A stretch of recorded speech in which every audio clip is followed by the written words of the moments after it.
HorsePlayerNow.com's Joe Christopher, joined by trainer Jim Cassidy, based in Southern California. He's had a great deal of success over the years, particularly with some of the horses that he's imported from overseas, England included in that.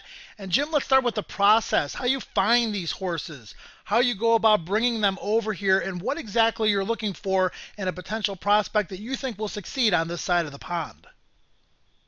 Well, there's a few sales that go on over there. Mostly the horses in training sale at the end of October, and then they have a breeze up sale in February. And they're pretty interesting sales. The horses in training sale, the whole premise of it was most of the yards over there are limited to how many horses they can have. So they keep their top horses. The middle of the road horses they try to sell because they want to buy babies, and so they have to get rid of some of these middle of the road horses. Now I bought horses over there for 10,000 guineas and for 20,000 guineas that turn into group winners. So you can get pretty lucky sometimes, but you still have to be careful. Most of the time I'm looking for individuals that show some speed, especially running here in California. And they have to be well-balanced individuals and have to have a little form. I'm not too crazy about buying maidens, but horses that have won their maiden and are eligible for non-winners are really great values here.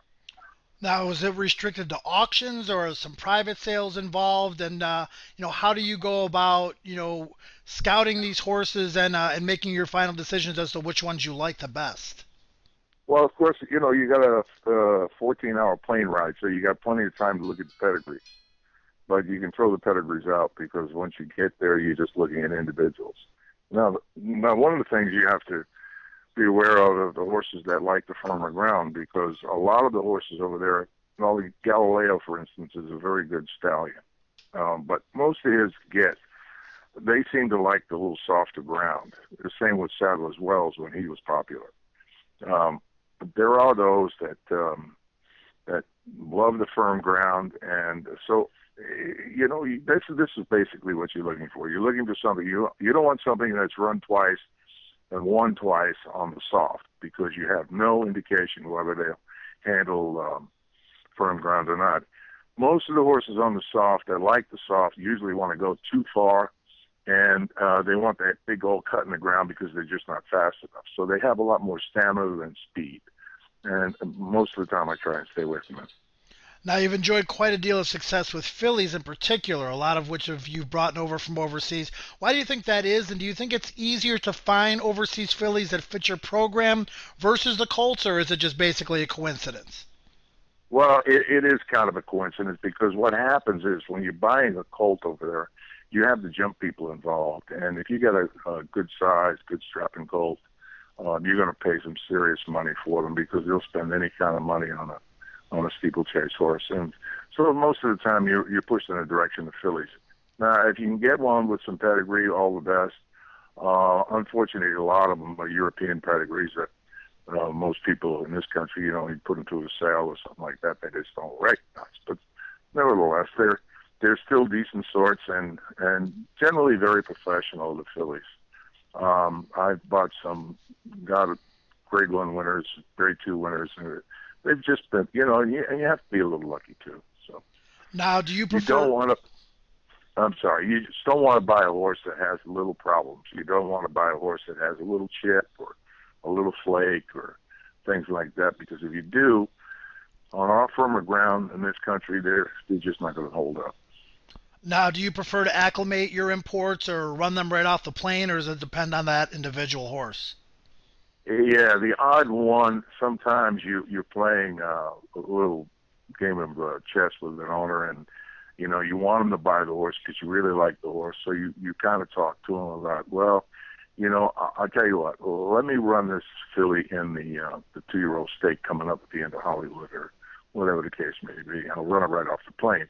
Now, once you do that, then you're kind of locked down for about 3 months. So that's the downside to it. And of course, you have to make sure she's ready too. So, and I've run a few off the plane. I remember Ticker Tape years ago. We ran her right off the plane, and she wound up second in the, I guess it was a Miask or something like that.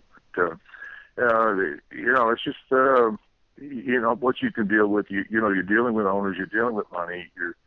So you have to work on that. Most of the time, I will take them. I give them about a week to 10 days, just walking, and then I start training them. And I start really training them from scratch. I try not to go too hard on them and too fast.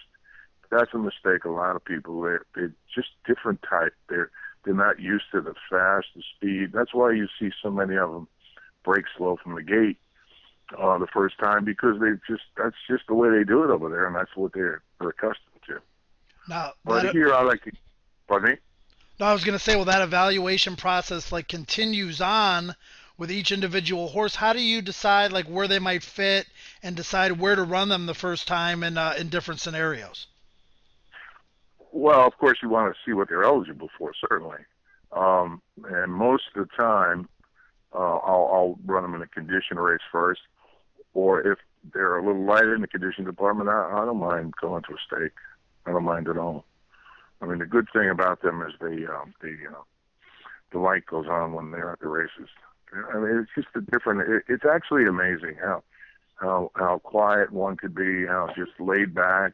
They don't work very fast, and then you lead them over there in the afternoon, and you can just see the bulb goes off in their brain, and they know it's race day, and they come through for you. What are some of the more difficult adjustments that a horse coming over from Europe has to deal with when they come over here, with the differences in surfaces, the differences in track configurations, and the differences in racing in general?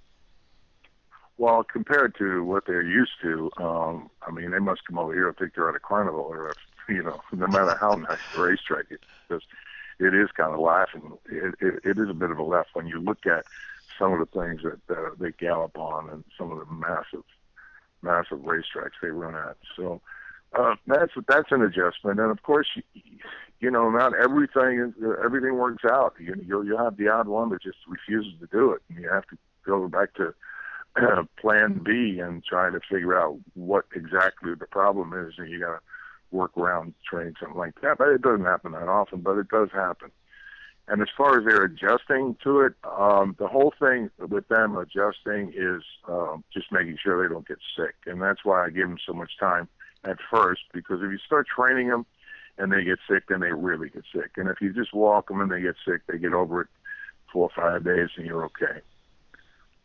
Now, for the horse players, Jim, watching this video, what do you believe are some of the best tools for handicapping the horses coming over and racing in the United States for the first time, and potentially cashing on ones that you think are live? Well, that's certainly a strong question. That's a hard question. If you get one that's supposedly the real deal, so many of them get beat the first time. It's really difficult. If I see a European horse, regardless of how I look at, and I'm gambling on a race, I usually just let them get a race in them before I get serious about them, and that's pretty much the way I feel.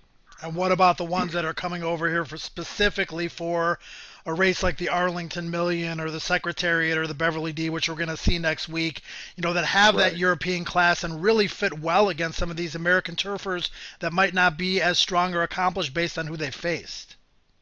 Well, that's a different scenario entirely, because most of those guys, they have good gallops over there, and they train them pretty hard right up to the race in Europe.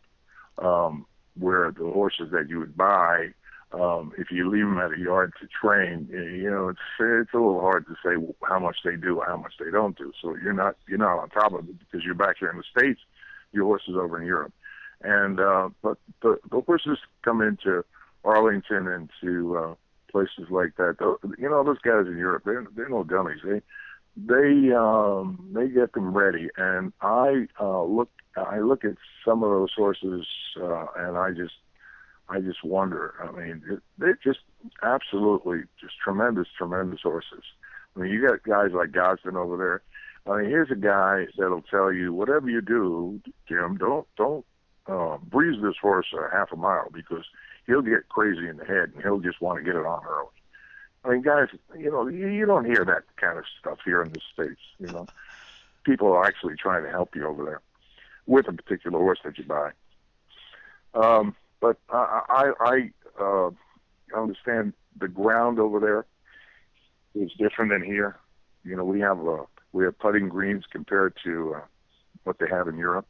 The Arlington Park fits well with the European type racetracks, and I would think that Belmont does as well. None of the California tracks are very deep, so sprinters will stay here better than they will, say in Chicago. But as far as looking at a particular horse in a race, if you get a race, and whether it's the Arlington Million or whatever it is, and you get a horse from Europe that's a short price horse, I'd stay with it because I think that's a pretty good bet because somebody likes this horse. Now, you're currently in the midst of the Del Mar meet. Are there any horses in your barn in particular that our fans should keep a close eye on, either at the current meet or moving forward into the fall? Yeah, I have a few young horses that I have a horse running on Saturday called Holy Loot. That pretty nice colt. I think he'll get the job done on Saturday. I have another horse that I probably run him on the 18th called Tom's Tribute. That just got beat the last time. Probably should have won. Kid Edwards coming back. He's probably going to run in the Del Mar Mile. Filly-wise, I'm probably going to run a filly that just bought called Oscar Party. I'll probably run her in the Sandy Blue or the Del Mar Oaks. I haven't decided yet. And she's a nice filly. She's training well. So that's about all I can think of top of my head. All right. Well, Jim, best of luck. We definitely appreciate your time and your insight here on HorsePlayerNow.com's Night School, and we wish you the best the rest of the year and moving forward. Okay. Good luck to you, man.